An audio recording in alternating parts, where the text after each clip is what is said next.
Hello students, today we will study about keywords definition of chapter 4 materials, metals and non-metals class 8 NCERT science. Students आज हम इस chapter के important words की definition को समझेंगे और उन्हें लर्न करेंगे।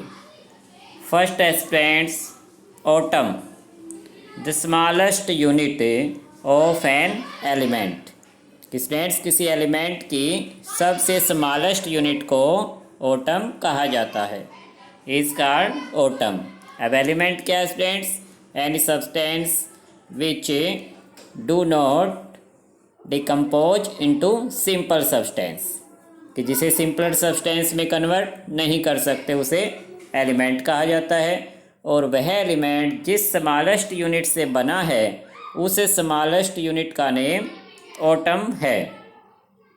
नेक्स्ट है conductor, the material through which heat and electricity pass. कि ऐसे मटेरियल जिनमें से हीट एंड इलेक्ट्रिसिटी ईजिली पास हो जाती है इज कॉल्ड कंडक्टर। कि उन मटेरियल्स को स्टूडेंट्स कंडक्टर कहते हैं। नेक्स्ट है displacement reaction, it is a chemical reaction in which more reactive element displace into less reactive element। कि स्टूडेंट्स एक ऐसा रिएक्शन है, केमिकल रिएक्शन है जिसमें मोर रिएक्टिव एलिमेंट कन्वर्ट हो जाता है, चेंज हो जाता है उस लेस रिएक्टिव एलिमेंट में, तो इसे स्टूडेंट डिस्प्लेसमेंट रिएक्शन कहा जाता है। चैप्टर में हमने इससे रिलेटेड एक एक्टिविटी भी समझी थी।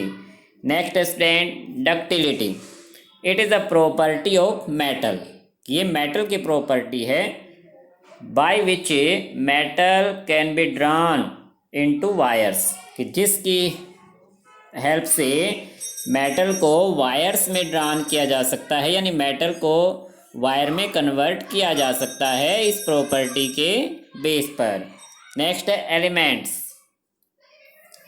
एलिमेंट्स क्या students? A substance which can not be broken down into two और मोर सिंपलर सब्सटेंसेज। कि एक ऐसा सब्सटेंस जिसको कन्वर्ट नहीं किया जा सकता, ब्रोकन डाउन यानी टुकड़ों में नहीं बांटा जा सकता, सिंपलर सब्सटेंस में कन्वर्ट चेंज नहीं किया जा सकता बाय केमिकल रिएक्शन से, इज कॉल्ड एन एलिमेंट। कि एलिमेंट एक ऐसा सब्सटेंस जिसको डू नॉट या can not broken down into simpler substance. Next students hardness, generally it is a property of a metal. Generally का मतलब ज़्यादातर जो मेटल है स्टूडेंट्स वो उनमें जो प्रॉपर्टी होती है वो हार्डनेस की प्रॉपर्टी होती है। कुछ मेटल ऐसी हैं जो इसकी एग्जाम्पशन हैं जो कि सॉफ्ट हैं, कुछ मेटल ऐसी है जो कि लिक्विड स्टेट में है जैसे मरकरी। बट स्टूडेंट्स जनरली जो मेटल की प्रॉपर्टी है वो हार्डनेस होती है। ज़्यादातर मेटल हार्ड होती हैं, ईजिली कंप्रेस नहीं की जा सकती। Next students malleability, it is a property of metal. ये भी मेटल की प्रॉपर्टी है by which metal can be beaten into thin sheets, कि जिसमें मेटल्स को बीटन करके बिल्कुल थिन शीट्स, पतली शीट्स में चेंज किया जा सकता है। For example students aluminium foils देखें आपने जिसमें फूड रैप करते हैं, एल्यूमिनियम मेटल्स को इतना बीटन किया जाता है कि वो बिल्कुल थिन शीट्स में कन्वर्ट हो जाते हैं और फॉइल्स बन जाते हैं। सो स्टूडेंट्स मेलाबिलिटी मेटल की प्रॉपर्टी है। नेक्स्ट है मेटल्स। अब मेटल्स क्या है? The materials which are generally hard, lustrous, malleable, ductile. कि जिन मटेरियल्स के अंदर ये प्रॉपर्टी मिलती हैं वो क्या कहलाएंगे? Are called metals. ये सभी प्रॉपर्टी हमने चैप्टर में डिस्कस की थी। Next students मेटलोड्स। मेटलोड्स भी एक तरह के मटेरियल्स हैं। The materials which have property of both metals and non metals, जिनमें मेटल एंड नॉन मेटल दोनों तरह के मटेरियल की प्रॉपर्टी पाई जाती है, आर कॉल्ड मेटेरियल्स। उन मटेरियल्स को मेटेरियल्स कहा जाएगा। Next students, non metal,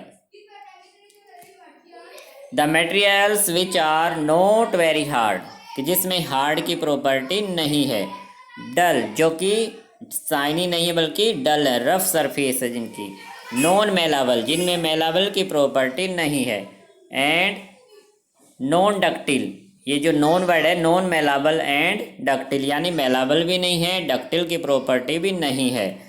poor conductor of heat and electricity, जो कि हीट एंड इलेक्ट्रिसिटी के पुअर कंडक्टर हैं। तो वो मटेरियल स्टूडेंट्स क्या कहलाते हैं, आर कॉल्ड नॉन मेटल्स। क्यों मटेरियल्स को नॉन मेटल कहा जाएगा। Last students, sonorous, it is a property of metal, ये भी मेटल की प्रॉपर्टी है। बाय विच, जिसके द्वारा मेटल प्रोड्यूस रिंगिंग साउंड, इस प्रॉपर्टी के बेस पर ही मेटल्स में से हमें रिंगिंग साउंड सुनाई देती है, जबकि नॉन मेटल में ये प्रॉपर्टी नहीं पाई जाती। इसका एग्जांपल स्टूडेंट्स, टेम्पल में या स्कूल में जो बेल होती है वो मेटल की होती है, उसको स्ट्रक करने पर उसमें से रिंगिंग साउंड आती है। सो स्टूडेंट्स, आज आपको ये सभी कीवर्ड्स की डेफिनेशन अच्छे से लर्न कर लेनी है। Okay student, thank you.